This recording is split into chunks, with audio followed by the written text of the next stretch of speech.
All right, what's up, guys? Welcome back to episode 6 of the Enter the Geek Matrix podcast. As always, I'm your host, Matrix, and with me. Obi-John Kenobi. All right. Well, what's going on, man? It's been about, 3 weeks since we've done the last episode? Yeah, thereabouts. Just getting settled in.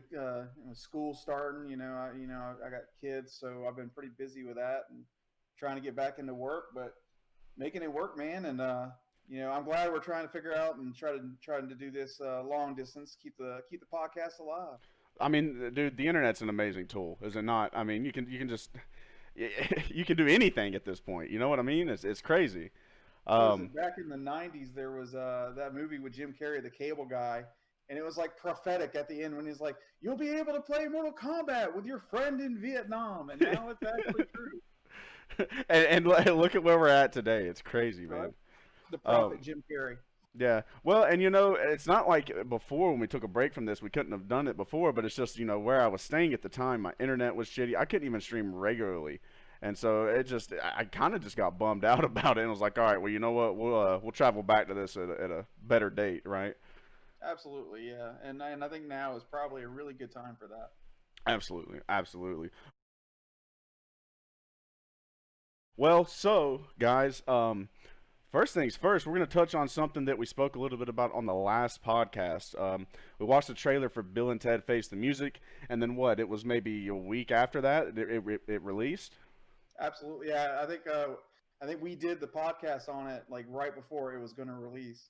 Right, right. Yeah, and given the standards we try and keep as far as like spoilers go, it's been about 2 3 weeks since the movie's been out. So just kind of heads up, if you still haven't seen it, you're worried about spoilers, then spoiler alert right now. Spoiler alert. Okay. However, if you really wanted to see it, I would imagine by now you would have seen it. So, If you were um, worried about spoilers, you would have already seen it. right, right, right. So, what'd you think? Dude, I had a blast. I really enjoyed it. Kristen Shaw was a funny addition to it. I liked her. I loved the women who were playing Bill and Ted's daughters. Yeah, they were fantastic, right?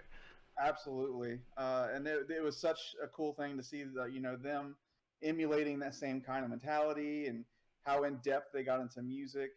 It was great to see Death again, and a lot of those recurring characters. It was really cool. It was a fun romp. Well, and you know what? That's the thing about and I was actually thinking about this earlier. We say reboots. In reality, it's just another installment in the Mhm. series, but we call it a reboot because it's been what decades, since the last one. So it is kind of a revamp. And you always get mixed reception as far as reboots go. I mean, like Jay and Silent Bob, they literally titled theirs the reboot. And you know Yeah, what? If you're a fan of those things like that, then it doesn't even matter. I mean, it's just seeing those characters that you love, that are a part of your lifestyle, come back on the big screen, and it's a great thing, I think.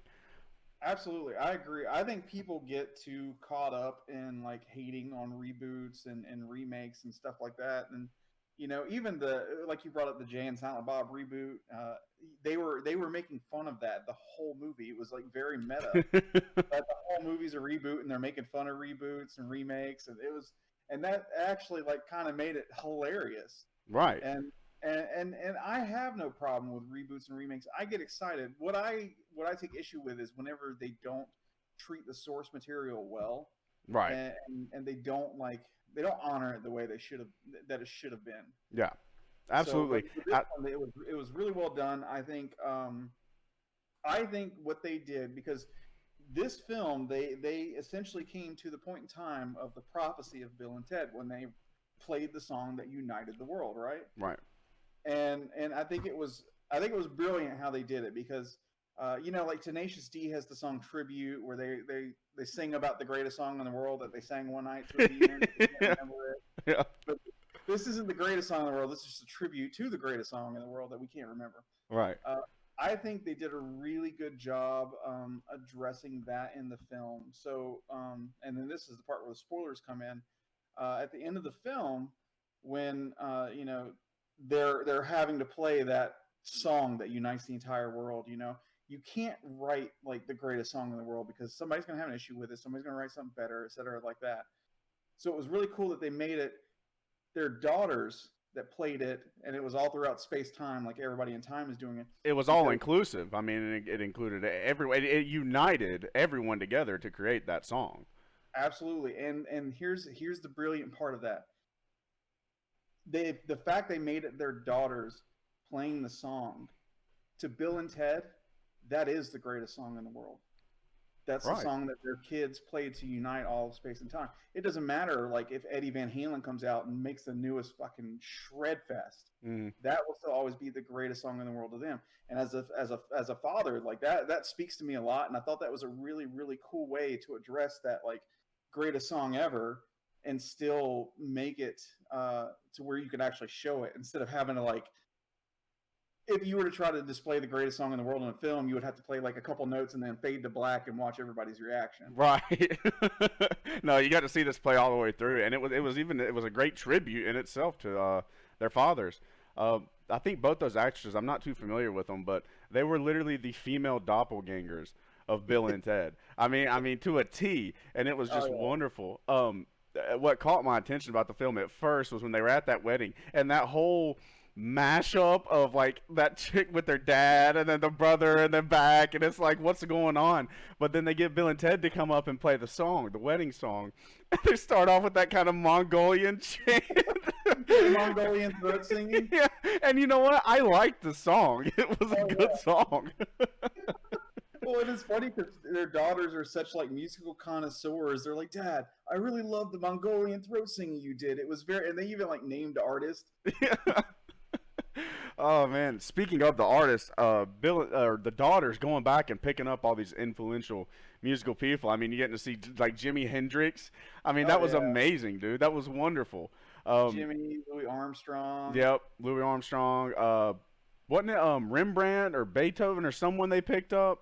No, so they got Beethoven in the first one. That was Yeah, Bach. Bach. That's Yeah, right. that's That's what right. Bach. Bach. Yeah. Yeah, yeah. And there was the I forget her name, but like the like the prehistoric drummer. Yeah, yeah. And she slayed on the drums, man. She was Oh fantastic on yeah. them. I also like, man, I loved someone who I consider to be one of the greatest rockers of all time. But Bill and Ted go to that version of themselves where it looks like they made it, right? They made the song "Unite the World," and then it ends up that they broke into David Grohl's house. Dave Grohl's house. And they're speaking British. Yeah. I think I love that whole concept of the antagonist being Bill and Ted from like an alternate timeline when they failed. Right. Because one of the coolest parts of let's see, it was Bogus Journey, was the evil robot us's. Yeah. And now they've got like actually them. They're just them on a failed timeline, and they're just assholes. Yeah. Well, and then the evil robot in this one, they eventually converted like to their Oh yeah. side. I think the evil robot like, and I hate it as I'm saying it. I think he was Deus Ex Machina, which he's a robot. So I mean, like that's kind of meta too. But I No, think the robot was the only character in the film that I wasn't like, just wasn't my favorite part of it. really. Yeah, I don't know. It seems the robot seemed like such a strange personality. It just I don't know. There was something about it. It did But throw me off at the very beginning when they first introduced it. It did kind of throw me off a little bit, but I just thought it was cool that they even united this machine whose sole yeah, purpose is to kill them. Like, and they even united him. I mean, that was just great. It really just fit the film. Um, yeah. And I mean, it was funny whenever he blows those people up, and he's like, "Oops." I tell you what, one of my favorite quotes in the film, and I believe it was Death who said it. It was, "You don't just get to rock; you have to earn the right to rock." Oh yeah, I love Death as like a retired rocker. He's Yeah, but it's very Uncle Ben to Peter Parker. With great power comes great responsibility. You don't just get to rock; you have to earn the right to be able to rock. oh yeah. And they come to see Death, and he's got like all the Wild Stallions memorabilia up, and like, literally the Lord of Death and then your greatest moment is when you were in a rock band on Earth. Yeah. I also liked how and I believe it was the late George Carlin, right, that played Rufus Yeah, in the first films, but they used his daughter, right, as kind of their helper in the yeah. future. I thought that was Character is really cool. It was kind of a good just callback to the well, what the yeah. films Well, and were. so the girl, the woman that Kristen Shaw was playing was Rufus's daughter, Yeah, her name was and Kelly, I believe. yeah, and then the woman that was in charge of the ministry was actually her mom. So Oh yeah, it that's was right. like That's a right. whole parental thing. Yep. Yeah, I thought Because that was really great. I remember when she got killed by the robot and she's in hell on the phone and she's like, well, my mom killed me. I always thought it would happen, but I never thought she'd actually fucking do it. So, Yeah. overall, do you recommend the film? Oh, totally. It's especially if you're a fan of the older Bill and Ted's, 100% you should go, you should watch it. Even if you haven't seen any of the other Bill and Ted's and you're into music, some silly humor, a little bit Keanu of time Reeves, travel, huh? just Keanu Reeves in general. Yeah, oh, Cool Breeze himself. Yes. Yeah, it's definitely worth watching. I think it is. Yeah, I really enjoyed it, man. So I don't usually get too apprehensive about reboot type films, but it being Bill and Ted, I was really excited for this, and ultimately I wasn't disappointed at all. I thought it was a fantastic film. I thought it called back to what we all remember all throughout the film. I thought it was great. Absolutely. I rented it, and I do not feel like the money was wasted at all or the time spent watching it. It was a great experience. Right. Well, I watched it. We're not going to go into detail on how I watched it, but I watched it. Hey, man, as long as you're all excellent to each other, That's right. That's right. Just party be on, dude. excellent. Excellent. I love it. I love that when they showed up to the ministry because they hadn't written the song yet. Do you have anything to say for yourselves? Be excellent to each other and party on, dudes. That's not what we're talking about.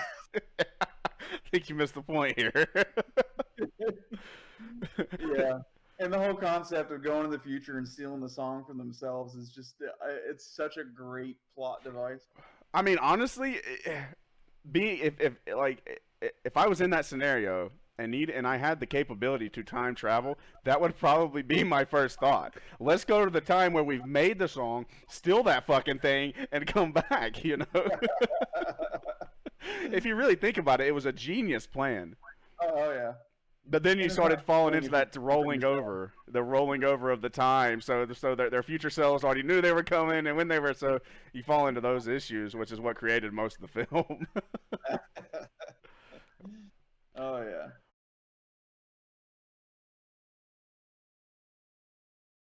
Well, so just what a couple weeks ago, we got the trailer for the Batman. Oh, man. Yeah, and I actually just rewatched it a second ago. um, to start off with, man, I wasn't really that upset with the casting of Robert Pattinson as Bruce Wayne slash Batman. I mean, Yeah. it wasn't like because the connection everyone kept making was like he's the fucking Twilight vampire. He twinkles in the sunlight. But like, Yeah. I've seen some of his other work, though, so I kind of knew he had a little bit of range. yeah, But I did know a lot of people who were upset. I had one buddy said, when I first heard about it, I was so upset. It's like, how are they going to make Twinkle Toes Batman? And then he's like the trailer, and then he said he's telling his wife that, and then the trailer came out, and he said he apologized to his wife.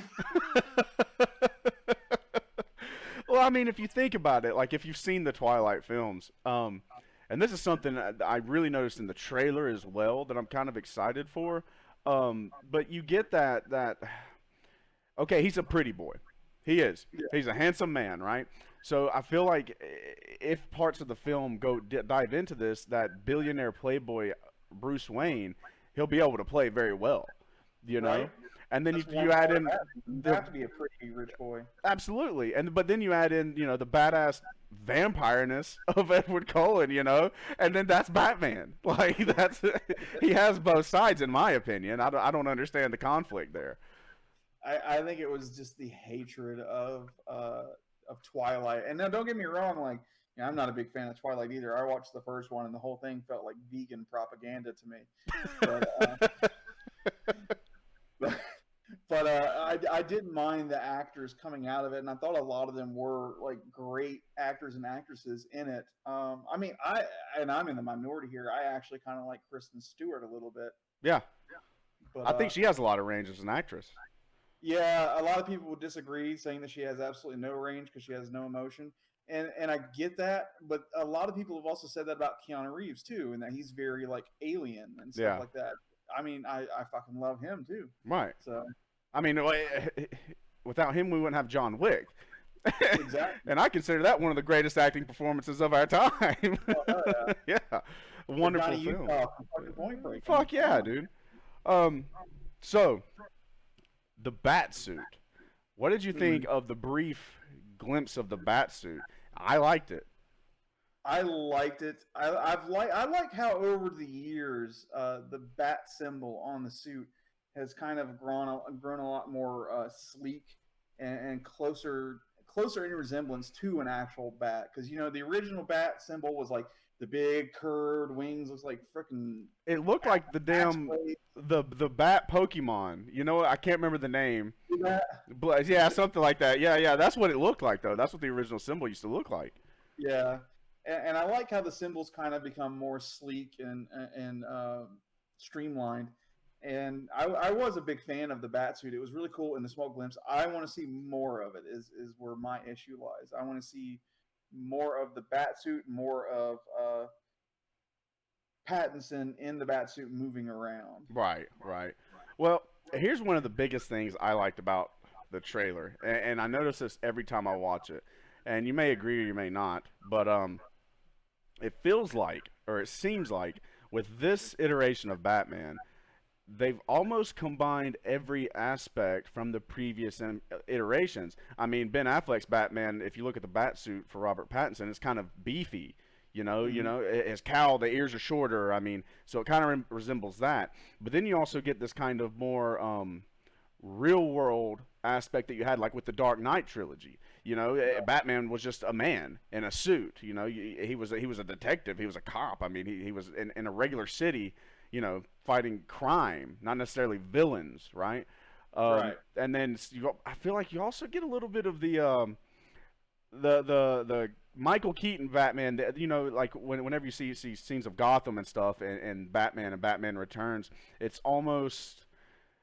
broody. It's kind of Yeah. gloomy, almost comical. And in the brief glimpses you got to see of certain parts of the film where they're in Gotham, right? You just see Gotham during the day. I feel like I kind of got that aspect as well. Yeah, I definitely picked up a lot of the. So the first few Batmans were Tim Burton, so that's why it's got like that very unique Right. feel to it. And I did pick up a lot of notes from that very like gothic horror, but like comic booky feel, Uh-huh.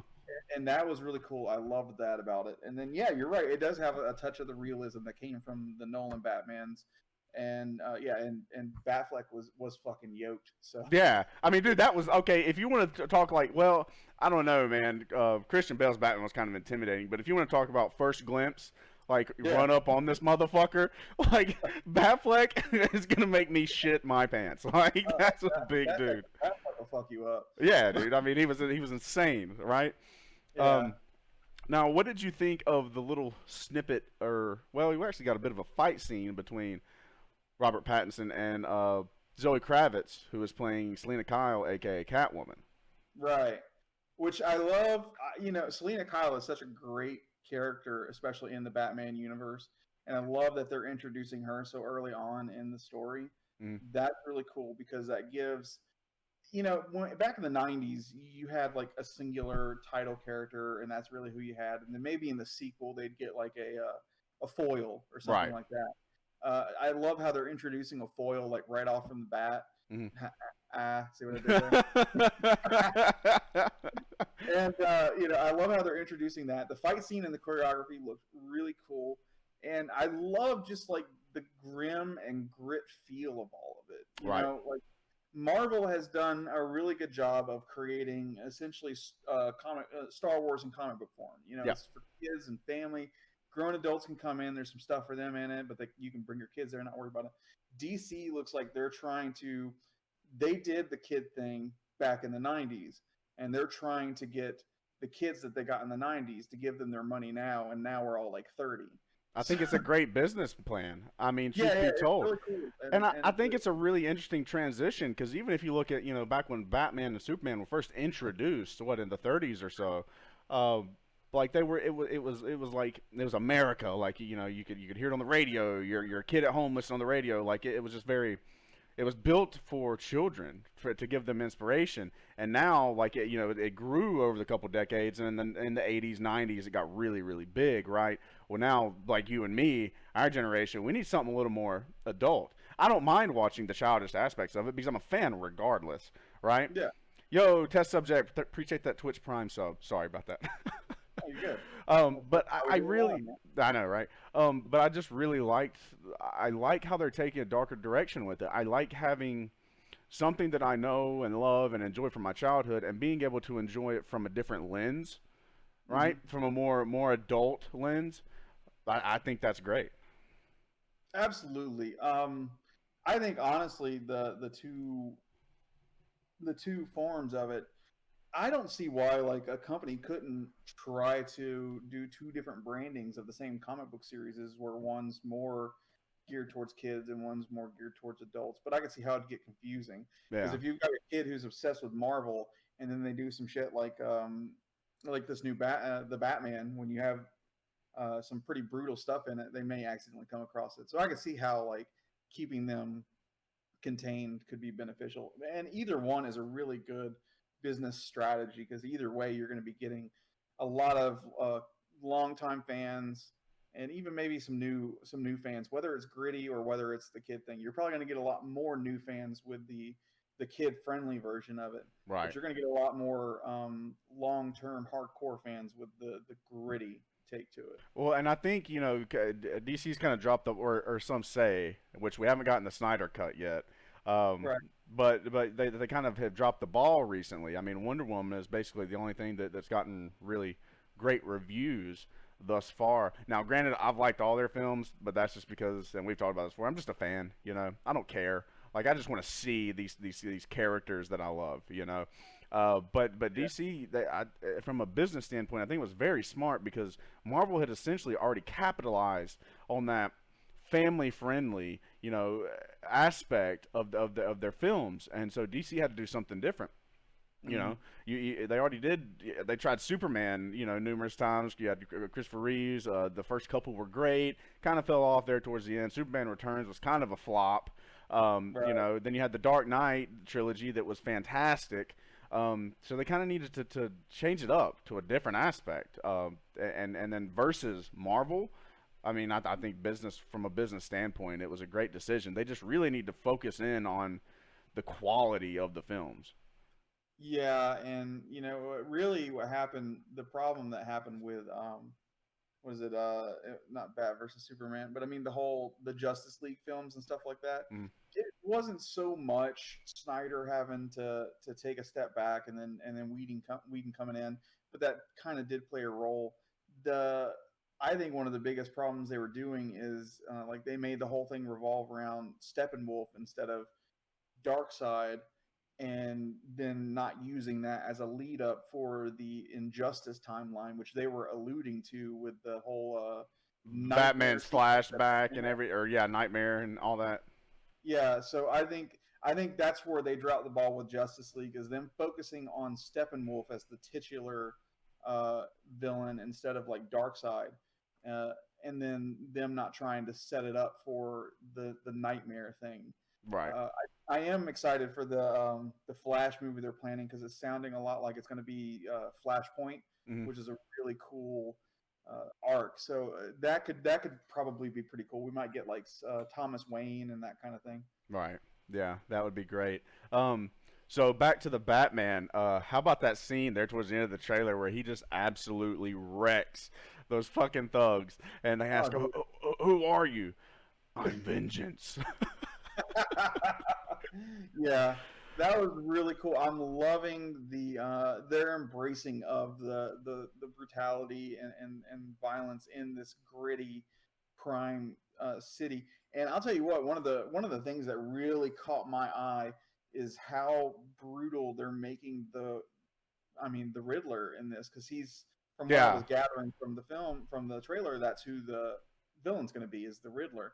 And they've kind of taken the Riddler away from, the old television show, and even in the games and the animated series, and even Jim Carrey's, he was just kind of like this comical bad guy, yeah, telling bad jokes and riddles. And now they've made him almost like, he feels almost like the Zodiac killer or something yeah. like that. That is badass to me. Absolutely. Well, and even like the Riddler in the Arkham series, the games.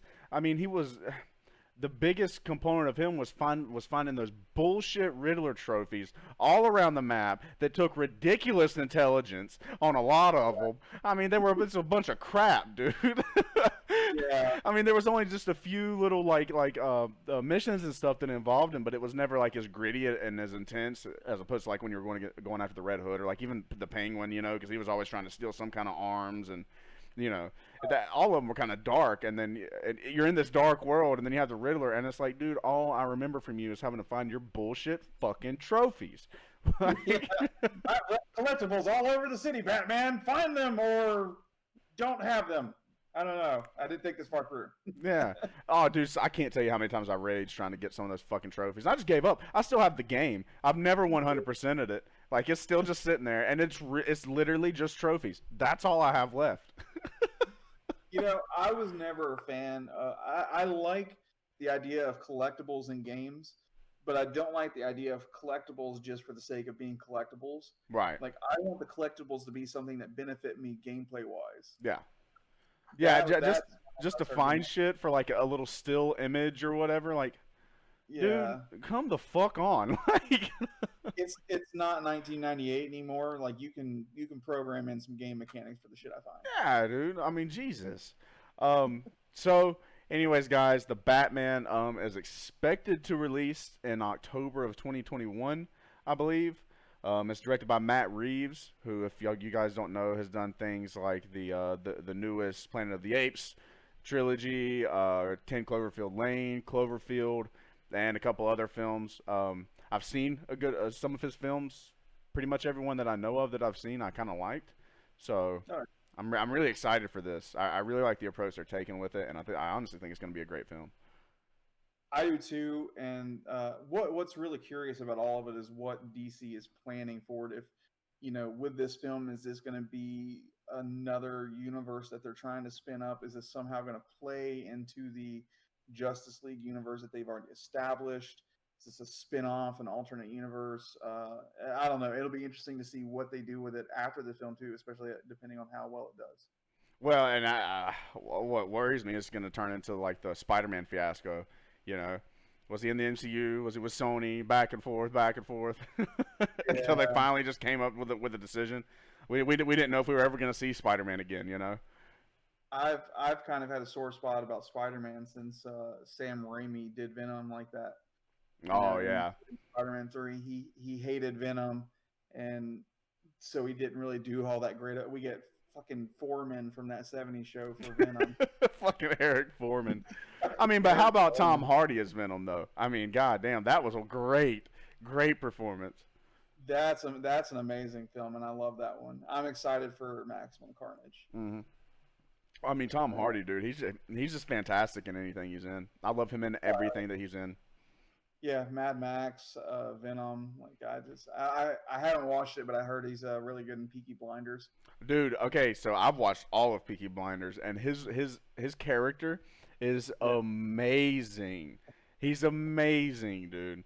Oh my God, he's so great. And then Killian Murphy, who plays Thomas Shelby, the main character, he's fucking awesome too. And some of their discussions and arguments back and forth is just crazy. It's so good, man. It's so badass. I love it.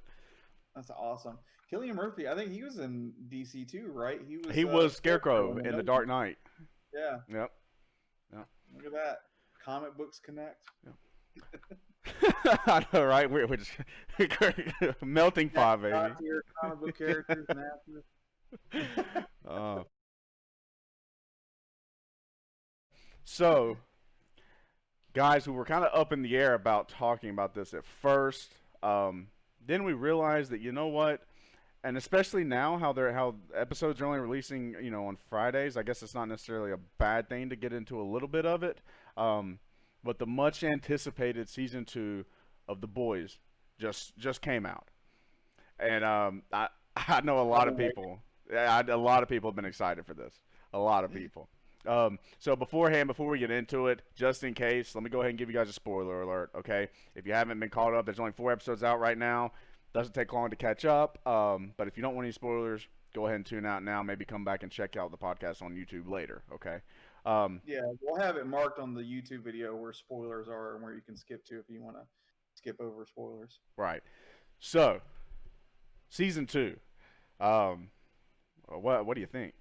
Oh man, I had so much fun watching this. Like I've season 1 was absolutely amazing. The concept is great. The turn on superheroes, making the superheroes the assholes, and just a couple of plucky humans who aren't afraid to fight dirty take them on. Last time we ended, Starlight had saved the boys and had put A-Train in the hospital, Right. and then he was he was in the hospital, and so it starts out with Starlight and what's the main character's Huey. name? Huey, yeah. Them trying to expose Vought. Right. And getting deeper and deeper into that. And I was liking their storyline of how like Huey is kind of turning into Bill the Butcher as he's doing this to her, because that's exactly what Butcher did to him. Mm-hmm. And then that dynamic's really cool. The soundtrack is just amazing. Opening up with Billy Joel's Pressure, and there was another episode that kicked off with the Rolling Stones, which Yep. I freaking love. So and a lot of great humor and just some great action scenes too. I've loved it, like everything I've seen of it so far. Yeah, I think it's a really great take on the genre. I mean, I also I really like the aspect because, truth be told, if I think about it, IRL, I feel like the government or some corporation would kind of do their part to try and control these soups, if you will. And so I really like that aspect of it, that it's all kind of being controlled by this company, and then the company being a pharmaceutical company and injecting people with this serum, that ends up giving them powers. I think is a great aspect of it. Injecting babies. Yeah, and babies too at that. And dude, I mean, just imagine. I know they're not. They're obviously, they're going to dive into it into the show, but just the mental turmoil that would take, realizing that you were drugged as a kid, and now you have these powers. Like, and your parents willingly gave you up for fucking money to have this done to you. Like, dude, what the fuck? Yeah, well, I think in season 1, Starlight found out that, and then had the big confrontation with her mom. Yep. And that was a pretty big fallout. And I imagine like a lot of, because there's like thousands of soups all throughout the world in this world.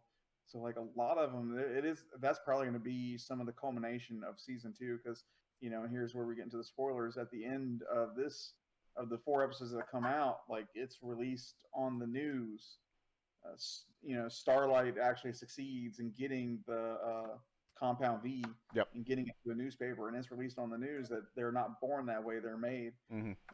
And that was like, that's going to be a pretty fucking big conflict in this next half of the season. Well, and it also makes me wonder, with, like you said, thousands of suits being around the world, how connected and how underground does Vought really go? I mean, besides the soups, the 7, right? Vought Tower. Right. Besides that, like how much are they really controlling? So from the show, I can't tell you. I've done some of the research on the comics, Mm-hmm. and I mean it goes pretty fucking deep. Like we're talking all the way back to like Nazis doing experiments, and like then them coming over to the United States because after World War II we started getting the United States started bringing in and giving citizenship to some of the scientists Right. that were Nazis, and that's actually where our space program came from. And a lot of the background of Vought and Compound V in the comics like traces back to that. So I think like Homelander even has like ties to that and shits. And so I'm interested to see what they do with the show. Hmm. They may take a different turn with it, but I know in the comics like that was kind of the vein of what happened. Yeah, So generally they do. There probably is going to be some kind of twist or something storyline, plot wise that they decide to change because that's generally the case. Um, yeah, Speaking of but I'm Homelander, imagining they have some pretty fucking deep ties to some pretty powerful people because that was why who's the guy that Homelander was trying to threaten, like the CEO. He was yeah, I trying to can't remember threaten that new him. guy's name. The actor I do like, and I don't know his name either, but I do like him. He's been in quite a good bit of things. He's in the Mandalorian. Oh, nice. And I remember Homeland trying to threaten him, and like he wasn't even phased by it. Mm-mm. And he's like, "Do you know who and Philip Vaught is?" Or I can't remember if it was Philip Vaught or whatever the name was. Yeah, something like that. He's like, "Do you know who he is?" And he like starts to explain a piece of it, and like the fact that he wasn't even scared of Homeland or threatening him, like really has me concerned. Like, how fucking deep do you go, dude? If like you're not scared of literal, like narcissist Superman telling you he's gonna fuck you up. Yeah, I'll tell you what, dude. There's nothing makes me cringe more than Homelander. Like nothing. He is the most I've never despised anyone as much as I despise that motherfucker, dude. You know what's fucked up though is he's like it's like Joffrey in Game of Thrones because I love to hate him. Like Mm, seeing him get to those points where it's just like this pure fucking evil, like it gets a rile out of me, and I love seeing that because I love to hate him. It's the scene from the first season. Whenever everybody's trying to get off the plane, he turns around, his eyes are going. He's like, "I'll fucking laser beam you all." yeah. Well, and I'm not gonna lie, I get absolutely more sucked into those scenes with him than I do anything else. But God, he just, dude, I just want somebody to fucking deck him, man. He just, Yeah, which is, I think it was a really cool addition to bring in Tempest and like to kind of show like she's not afraid of him either. And almost, I'd be willing to bet almost that Tempest might be able to rival Homelander just a little bit. I think Homelander still would probably fuck her up, but she'd give him a fight. well, and I don't quite remember. Is Homelander just completely invincible? As far as everyone knows, like they Yeah. essentially like no one really knows if he can be hurt or not. Um, even translucent, like his skin turned to diamond, like something harder than diamond whenever he went invisible. Mm, But they figured out if you just stuff explosives up the butthole and yeah. the inside There's burns. always a weakness. You just got to be look. You got to look hard enough to find it. Yeah, so Maybe in as, somebody's ass, you know. right, and I imagine like translucent, even if he was invisible, probably wouldn't survive a meteor crashing into the Earth. Right. So I mean, I think at this point the understanding is like what we have and what we could throw at him probably wouldn't. A nuke might, but we don't know because we haven't tried it, and it'll probably fuck up the rest of us if we do. Yeah. Yeah. So, and it'll especially piss him off if we use a nuke and it doesn't kill him. Then we're all gonna die anyway. Right. So yeah, I think that's the thing. Like he has plot armor basically. Yeah. Yeah. Well, and I'm curious because like he's kind of running amok a little bit right now, but he's still tamed somewhat, and even he's more so tamed by Vought. So there has to be something there that kind of keeps some semblance of control, you know? I think there's something he wants, and he knows that Vault is a way to get it. Hmm. Because he's even made comments a couple times. He's like, you're not Vault, I'm Vault. Yeah. Like, but instead of going full on like just hostile takeover, he's playing the game and he's smiling for the cameras. He understands that the public perception of him is important Hmm. in order for him to keep living his good life. the reason why he stays with Vought though is curious to me because he could just easily. He's obviously shown he wants to be able to handle the PR aspect of a lot of things. Right. He could easily leave Vault and just do his own fucking thing, but he doesn't, and that's what makes me curious. Like, what more does he want from Vault that he keeps doing the dog and pony show for him? And but every now and then he snarls and shows his teeth. Yeah. So that's what I think is going on in there. Is that there's something that Vault has that he wants. Well, and hopefully this will all unravel by the end of this season. Although, as well as the show it does, I would imagine we're going to be left on a pretty big cliffhanger even on this season. Something else is going to need to be answered. We're not going to get all those questions answered this season. I really believe that. We might get one or two, but there's usually that one big one. They're like, gotcha. Yeah, well, they're going to show us something new that, they're going to answer all our questions we have now, and then, oh, by the way, here's a detail you missed. Fuck you guys, all right? Now I got to sit. And it always happens right at the end of the last episode. You're like, oh, okay. You're getting all kind of calm and everything. Everything's going good, and then bam, right in your face, and you're like, what the fuck was that? Yep. It's you assholes, man. Yeah, but you know what? That's what keeps us reeled in, They know that. They know that. They're just toying with us because they know we enjoy it. So, other than The Boys, what else you been watching lately? I've picked up a few movies here and there. Actually, last night I just watched, Jean-Claude Van Johnson, and it was a series from 2015, which sadly got canceled. So, but I mean, Firefly was the same way, and Firefly is absolutely amazing. Right. So I was watching Jean-Claude Van Johnson, and it's basically if Jean-Claude Van Damme was just a cover for a secret agent named Jean-Claude Van Johnson, and he uses his movie shoots as covers to why he's in these locations to do his special agent activity. And there's so many nods to if you're a Jean-Claude Van Damme fan at all, it's amazing. There's so many nods to it in there. Like he goes to race one of the bosses because he's trying to buy drugs from him, and they start out as trying to show him he's a terrible driver. Yeah. And they're like, his partner's like, you really should abort this, dude. You're not a good driver. You're going to lose. And then you see Jean-Claude pull out this fucking bandana and put it over his eyes and tie it behind his head. And you hear the music from Bloodsport. He's like, a very wise Fred once told me, whenever one sense is removed, your others are heightened. And this partner's like, yeah, I don't think that applies to vision and driving. It's hilarious and it's great, and I was having a blast watching it. Well, I always love it when someone can, be comical about themselves, which I've always enjoyed Jean-Claude Van Damme. So, and I haven't seen that, so I definitely think I'm gonna go check it out now that you've told me some about it because it sounds fantastic. Oh, dude, they make fun of so much stuff. Like he calls him, he says the reason why he's such a successful secret agent is because he's the master of the splits.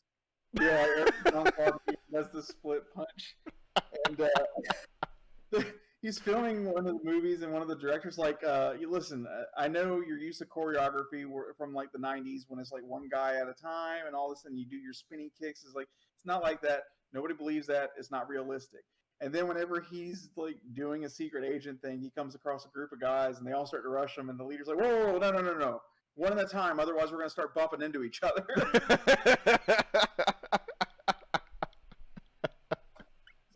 It's very meta and very humorous of itself. It's just it's such a great thing to watch. Well, I'm definitely gonna have to check that out.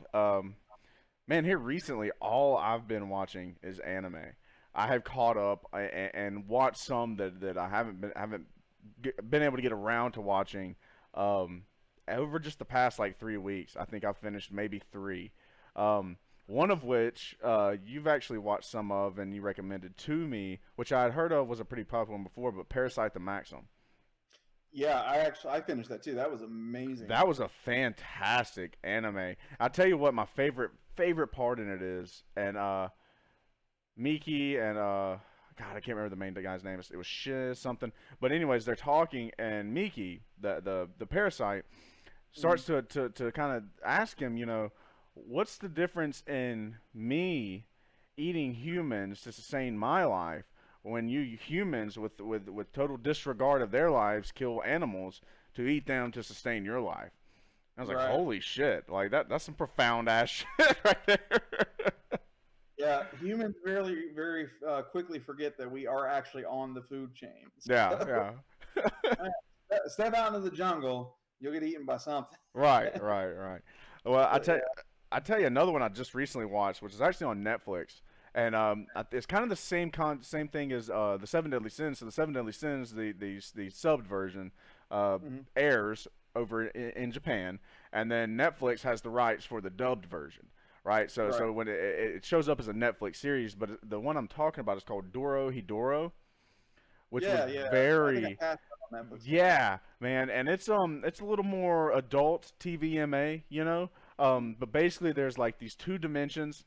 Um, you have the what are they? The spellcasters world, and then like the regular world, and the spellcasters come from their world through these doors and basically practice their magic on the people in this other realm, and it like they get hurt them, they die, or they just fuck them up somehow. Um, Yeah. and so the story focuses on these two characters. One of them he has a lizard head and he has amnesia.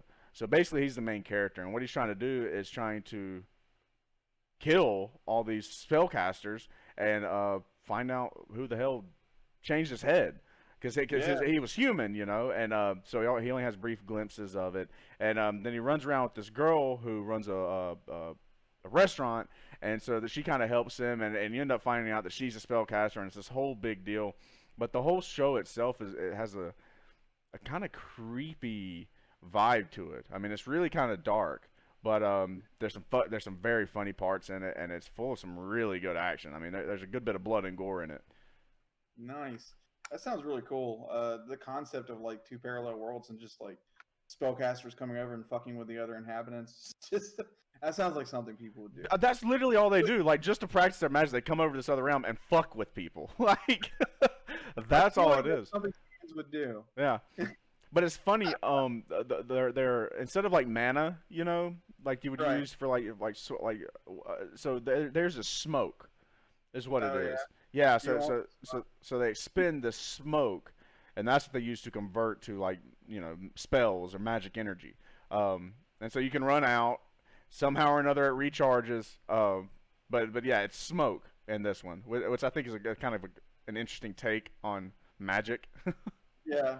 So what should we call the Manosaur, Steve? I got an idea, guys. Bingo! That was the last thing they had to figure out. Like, dude, what do we call it? Do we just call it magic energy? Oh! Oh, we got it. Yeah. That's pretty cool though. I might have to check that out, man. Yeah. Um.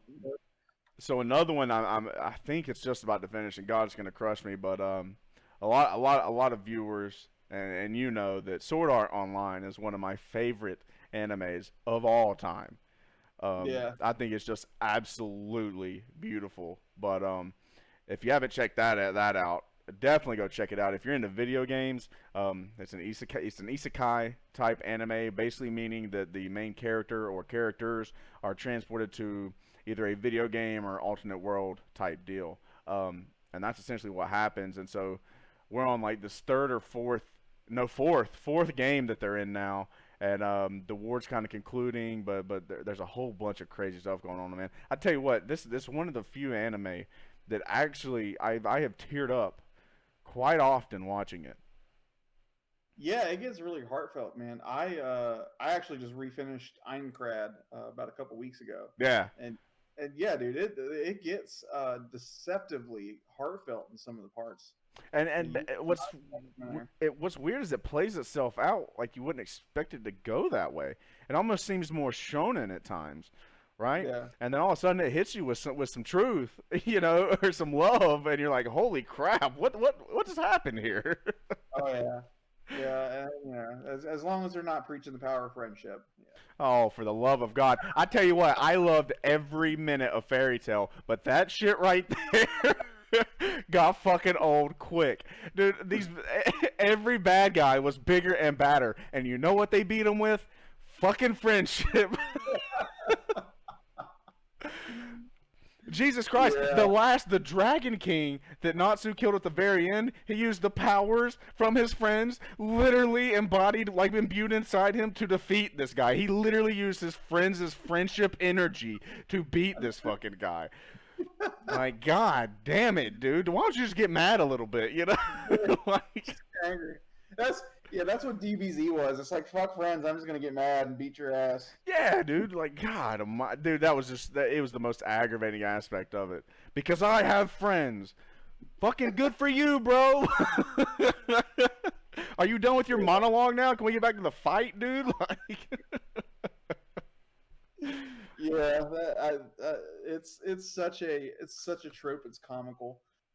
and it's in so many of them too. But I just hate the Yeah, fact that like Fairy Tale just overplayed the shit.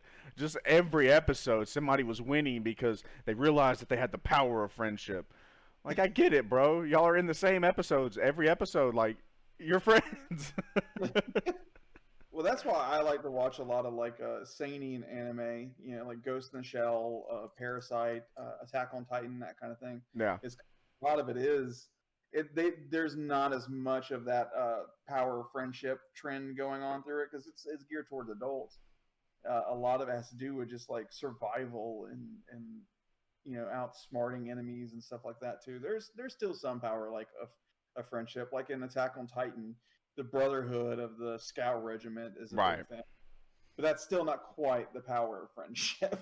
No, I mean that's just duty. Yeah, That's brotherhood, right? yeah, It's not fraternity. yeah, it's not friendship per se because a lot of them still hate each other. Exactly.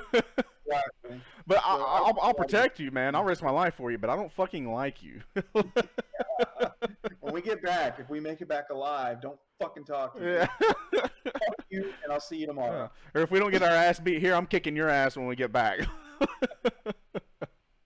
So uh, yeah, I really dig those kind of anime, and I watched Ghost in the Shell back in the day, mhm. uh, and just that very I don't want to say bleak, but a lot of times it is. I mean, even with like Parasite the Maxim, there was still a bleakness to it because through the whole process, the main character is coming to terms with him losing his humanity Yeah. as he's becoming more and more one with Miggy. So that was a really cool aspect to it, and just those kind of like more adult. I don't want to say adult because, of course, adults love. I'm 35 years old and I love fucking Naruto. Right. Shikamaru is the fucking man though. Shikamaru is the real G in that fucking show. Yeah.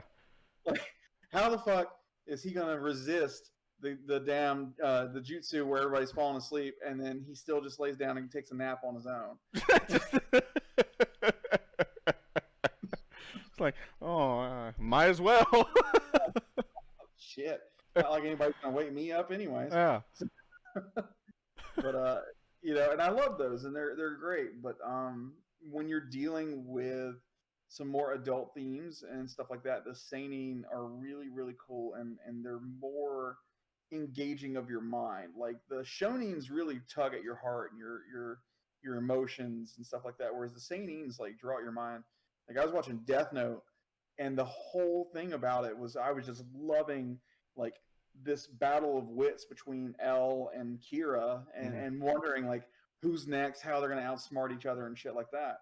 Well, and that's funny because another one I just recently watched because I'd only seen just a few episodes, which I'm ashamed to say, but I did just watch all the way through was Cowboy Bebop. Yeah, that's a That good was a one. gripping fucking. I mean, and it was so interesting because like you want to sit there and watch it like constantly, right? But it's also one Mm. of those things where I can turn it on and then just do something else or whatever and watch it. It kind of fit any mood I was in. Um, Yeah, but it was very very interesting and there was a lot of adult themes that they kind of tackled in there. Um, and it ended very well too. yeah. I remember that used to come on Toonami at like 2:30 in the morning. Yep. So yeah, there was like that's when the more adult and stoner and I'm probably going to bed soon shows were coming on, Yeah. and definitely and Cowboy Bebop fits like all three of those. Well, and I did watch the dubbed version, and I could be wrong on this. I haven't done the research, but I think the voice actor who did the dub is the same person who did Tom on Toonami. Their Oh, voices are incredibly similar, and I didn't do the research on that, so I could be wrong, but they sound very, very similar. that's cool. Yeah, that's an interesting fact. We'll have to figure. We'll have to check that out sometime. Yeah. Um.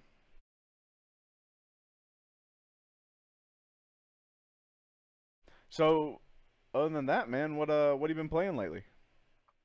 So I've been playing a couple things. I recently just finished going through this game called Dead Cells, and it is a 2D Metroidvania-esque roguelike, and that's a lot of qualifiers for a game.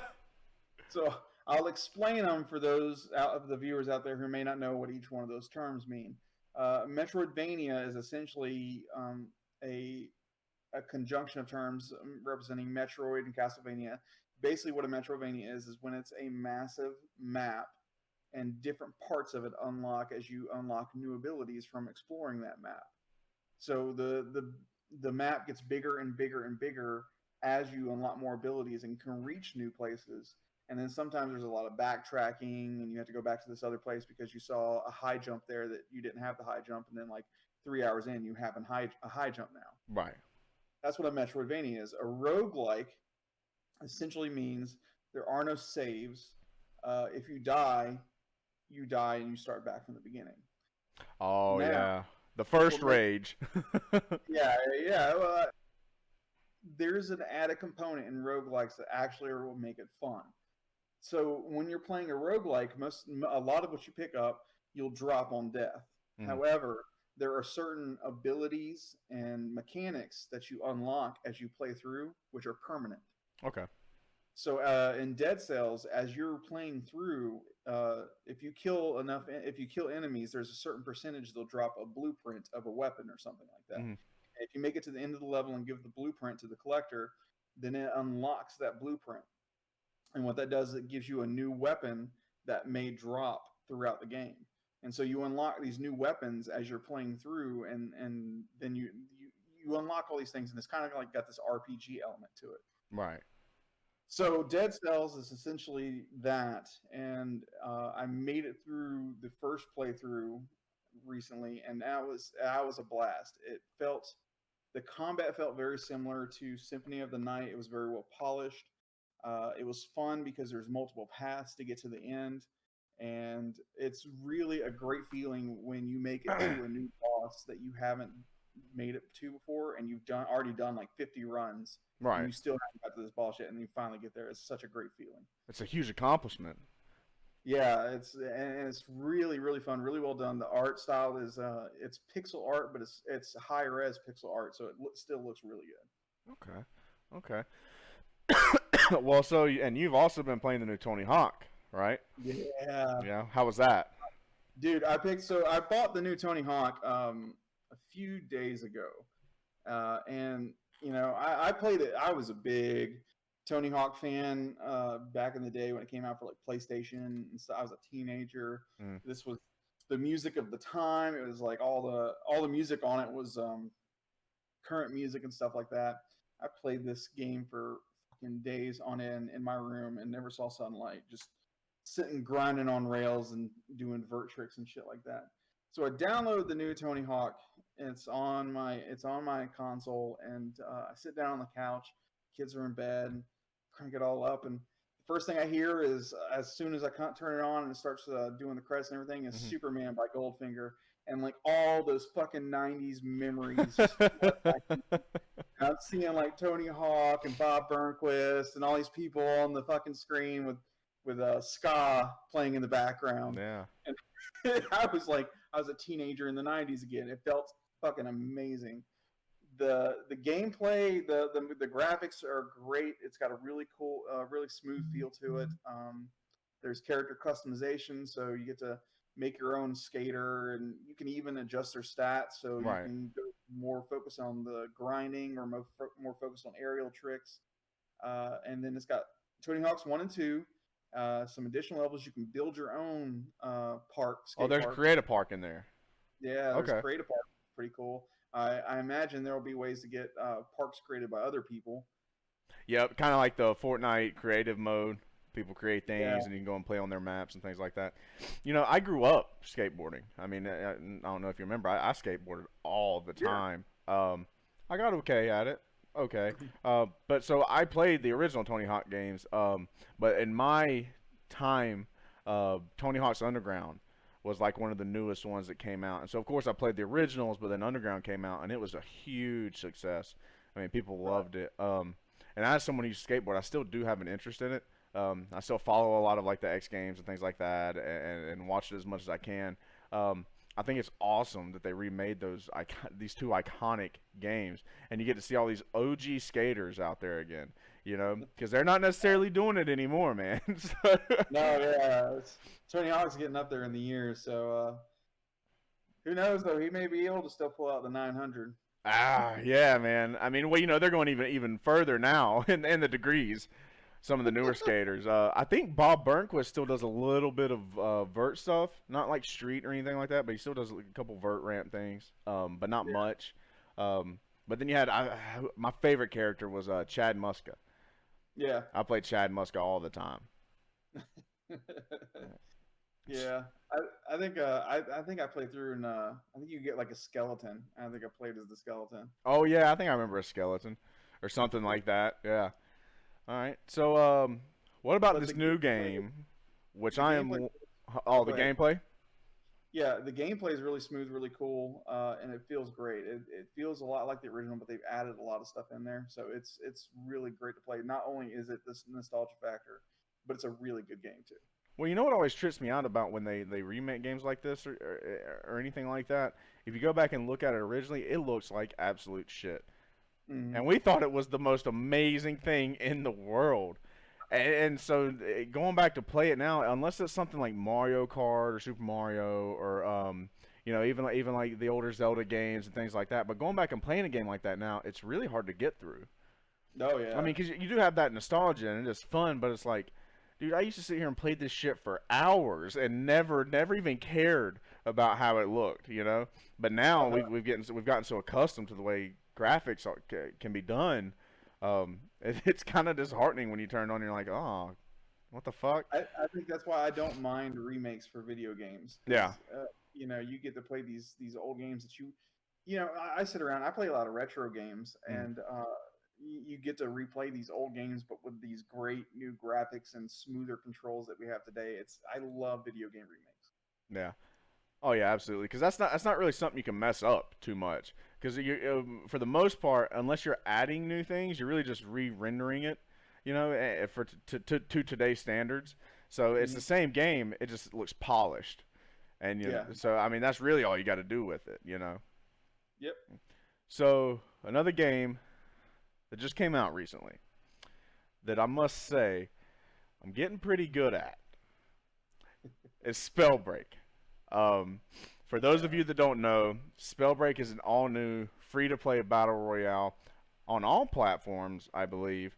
You play in three-man squads, but you play as spellcasters, literal spellcasters in this open battle royale map, going at it.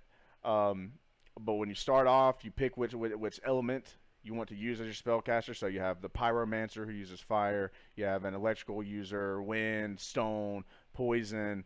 Um, it's a fantastic fucking game, dude. How does Fantastic. it, how does it stack up to you compared to like Warzone and Fortnite and PUBG? So the so even though they're all battle royales, right? Mm. There's different aspects of them, and I don't mean just like genre wise or like story or anything like that, right? Nothing like that. But there's different aspects of them that make them unique and great to me. So Warzone is fantastic because I've always been a fan of Call of Duty, and it's Call of Duty bigger. That's Yeah. all it is. It's Call of Duty bigger. And there's also there's a really, and this is almost like addictive type thing, but there's a very big fear factor in Warzone, okay? Because you don't know where it's going to be coming from, right? Now, as far as Fortnite goes, truth be told, Fortnite was my all time for the longest time. If they hadn't changed how the fucking settings and stuff are done so much to where it literally got to the point where I was so lost that I couldn't get any of my settings right, I'd probably still be playing it to this day. But I just gave up on it. Looking at Spellbreak, it's very interesting. So, like in Call of Duty and Warzone, if you're shooting, say, a sniper or something at someone, or even an AR, and they're running, you have to lead your shot a little bit. Now, generally, playing on like console or something, you have aim assist, which kind of helps that, you know. And if you're on mouse and keyboard, where you're just a fucking laser any goddamn way, right? So it doesn't matter. But with Spellbreak, one of the first things that I started to discover with it is how you have to lead your shot, your spell. Um, and so that was kind of that's something I'm starting to catch on to pretty quickly, but it was something I didn't expect when I first started to play the game. Because here's the biggest factor of Spellbreak: people are everywhere. Okay, not only can you jump fairly high, but if you hold in your jump button, you also levitate even higher, right? And you basically have this whole 360-degree direction of aiming and movement that you can But then do. there's the flight room too. Right, right. And then you have the flight rune, and then you have the dash rune, and then you have the teleport rune. So people are all over the place. So there's literally no chance, no chance at all where someone's going to be like in Warzone sitting there in their scope and you can just laser them, right? There's no Right. straight shot in this game. And I think that's fantastic. I think it could really be beneficial to people who are like getting into, say, shooters, just for instance, and want to kind of get better with like their thumb movement and their sticks. I really think it's a great game to practice that on because you're just constantly in various directions with both sticks. I mean, it's insane. And being able to hit your shots is really, really tricky. Also, learning how the different elements can combine into something more powerful, I think, is a great aspect of it. It adds uniqueness to the elements.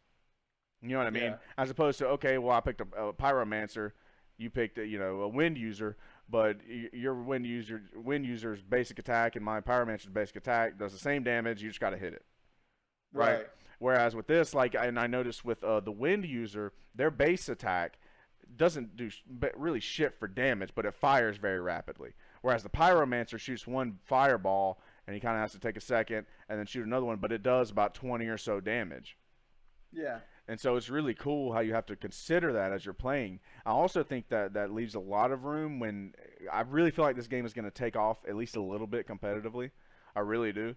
And that's going to be interesting to see because the game plays in three-man squads, right? Hmm. And so it's going to be interesting to see how some of these competitive players start to incorporate a squad or team-based aspect to the users that they choose.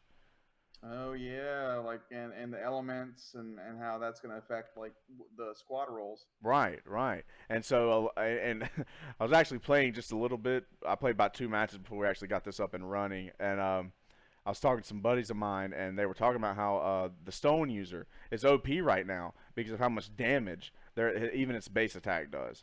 And so I Oh do yeah, I think, love the stone. yeah, yeah, I do think there are going to be some updates, some buffs, some nerfs. Just like with all games like this, it's bound to happen. There's going to be some sort of meta that people are going to figure out, and then that's going to get shit on, and they're going to do another. And that's just the way the games work. There's nothing around it. Right. That's how online competitive games work. Right, right.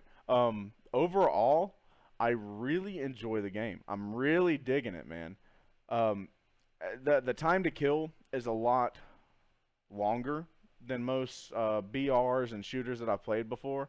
Um, Hmm. some of the attacks I've noticed that there's not really much of a difference in the damage from hitting the body and the head, um, which I kind of think makes no sense.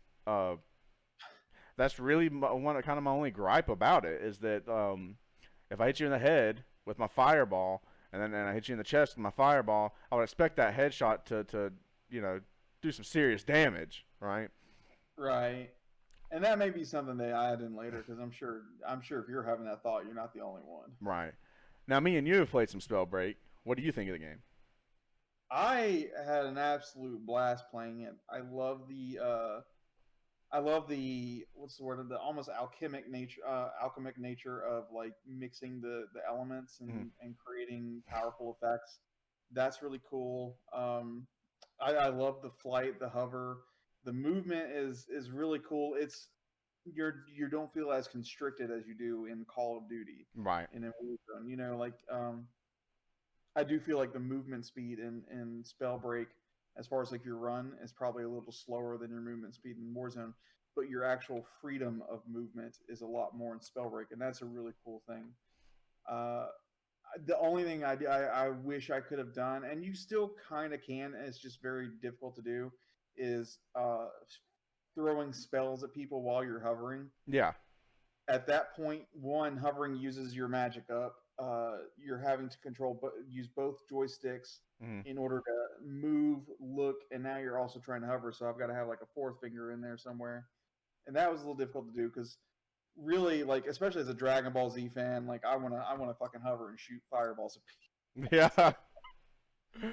But the tactical nature of it, I like the equipment system is very cool. How you pick a primary element and you can pick up almost any other element as your offhand is that's a really cool concept. Well, and if you pick elements that complement each other, you can do some serious damage. Absolutely. Yeah. Um, I do enjoy how so you do have to. You're right. You're right that you do have to lead them on their shots. I do love how these some of the spells, especially like the fireball or shit like that, have such a AOE effect Mhm. that I don't even have to lead them that much. I can shoot the ground in front of them where I think they're going to be, and it'll still do some damage to them. I like that too. That's pretty fun. Yeah. Well, and so I'm getting pretty good at it. I am. I mean, I'm dropping some bodies.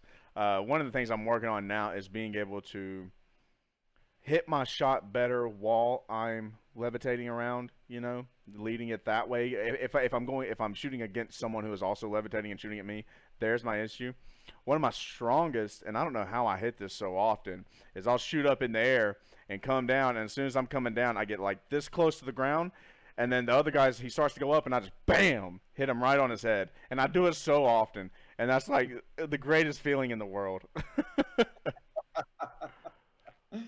Yeah, but I love how the runes and the gauntlets and all the equipment set up because it you brought it up before, it really opens it up for new content to come out, new mechanics and stuff like that because they can essentially release a new gauntlet and drop it in the game, and now you got a whole new set of mechanics, or a new rune and now you got a whole new set of movement mechanics. Like that's such a cool implementation Right. and has a lot of what's the word I'm looking for, a lot of potential.